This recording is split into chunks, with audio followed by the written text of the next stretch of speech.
Hi, and welcome to Morning Coffee with Pizzan Academy. I'm Deanna, and this is Thanksgiving week. So I wanted to talk to you about colonial history and even early colonial, pre-colonial history.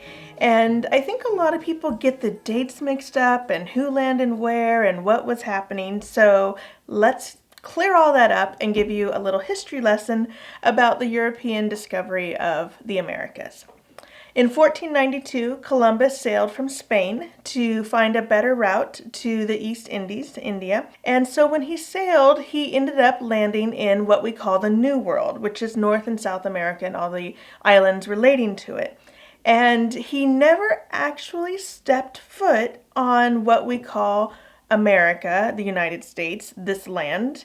But he did land in the Bahamas, and he took 4 different trips over, but never went to what would become the United States. He always ended up in the Caribbean.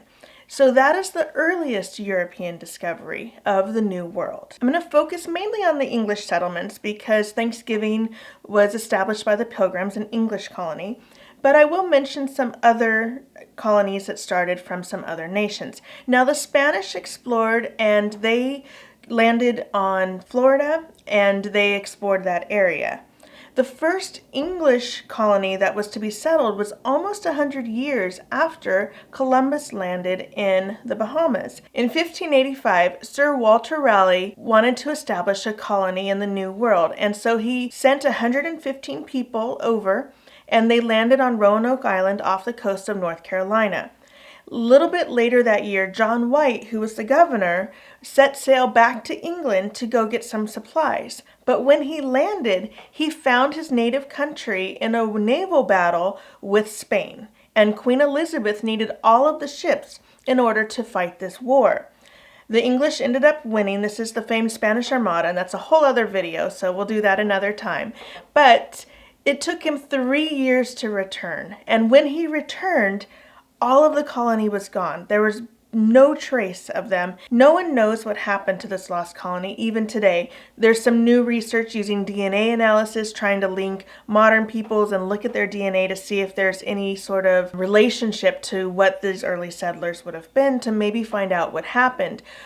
Perhaps the Spanish came up and conquered that territory. Possibly the Native Americans killed them all. Possibly they found a friendly tribe and they were just absorbed into that tribe. But we don't know for sure, and researchers are still trying to figure that out. So let's fast forward a little more in time, and the first successful colony for England in the New World was established in 1607 in Jamestown. Now, Jamestown colony was not started by people who were looking for religious freedom. This was actually an economic colony. And so they came over here for economic reasons to try to start a business. And it's very different from our Pilgrims up north who came over here for different reasons, which we'll talk about specifically a little bit later in the week. So in 1607, 104 men and boys sailed over and they established this colony. They found land in Virginia where there were no native settlers there. Now, it did happen to be where Native Americans would hunt, and so it was their hunting lands. So they built a fort to protect themselves from both Spanish invasions from the south, but also from the Native Americans, because they did find out that they were on their hunting lands, and so they would be coming into this area even though they weren't settled there.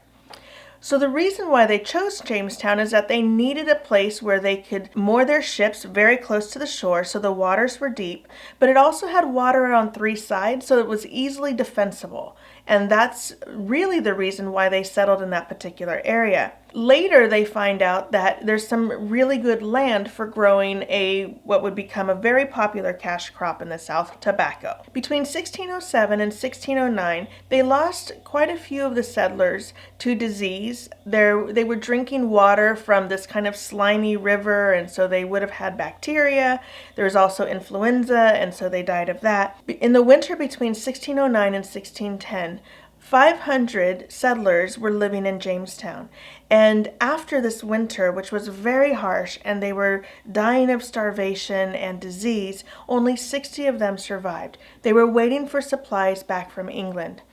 Now, these settlers left Jamestown trying to figure out what they were going to do, but right the day after they left, they got news that there were ships that were coming in. There were ships that had supplies, but they ended up in the Bahamas and they couldn't sail north until they built new ships. And so finally they were able to build new ships and get the supplies to Jamestown, and that colony flourished. Over time, they moved the capital to Williamsburg, and so there are two major early colonial sites in Virginia. There's Jamestown, and then that would eventually be moved and settled into Williamsburg. In 1614, two major events happen. John Rolfe of the Jamestown colony marries the Native American Princess Pocahontas, and this shows us that the English settlers had established peace with this particular tribe.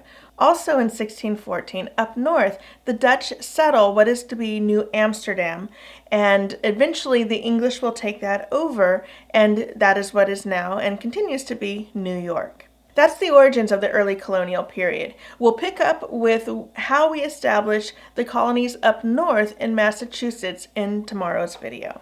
If you're enjoying watching our videos, please like them, share them with your friends, subscribe to our channel, hit that notification bell so you're alerted whenever we have a new one popping up. We have links to other social media in the description below. I'm off to settle in on my workday. Have a great one, and we'll see you tomorrow.